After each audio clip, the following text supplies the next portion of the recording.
இன்னைக்கு நம்ம ஹாப்பி கிறிஸ்மஸ்க்கு கேக் பண்ண போறோம். ஓரியோ பிஸ்கெட்ல வாங்க எப்படி பண்றது பார்க்கலாம். ஓரியோ பிஸ்கெட், பால், பேக்கிங் சோடா, பேக்கிங் பவுடர், நாட்டு சக்கரை. ஃபர்ஸ்ட் ஓரியோ பிஸ்கெட் மிக்ஸில போட்டுக்கலாம். 1 ஸ்பூன் நாட்டு சக்கரை மிக்ஸில பவுடரை நல்லா அரைச்சு எடுத்துக்கலாம். இந்த மாதிரி நல்லா அரைச்சு எடுத்துக்கோங்க. அப்புறம் கிண்ணத்துல போட்டுக்கலாம்.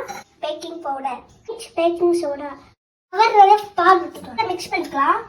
கேக் நல்லா மிக்ஸ் பண்ணியாச்சு. பட்டர் இதில் ஃபுல்லாக தடவிக்கலாம். மிக்சர் ஊற்றிக்கலாம். நல்லா டேப் பண்ணிக்கலாம். நட்ஸ் போட்டுக்கலாம். ஒரு கடாய் வச்சுக்கலாம். கொஞ்சம் ஹீட் ஆகும். நல்லா சூடானதுக்கப்புறம் பால் உள்ள வச்சுக்கலாம்.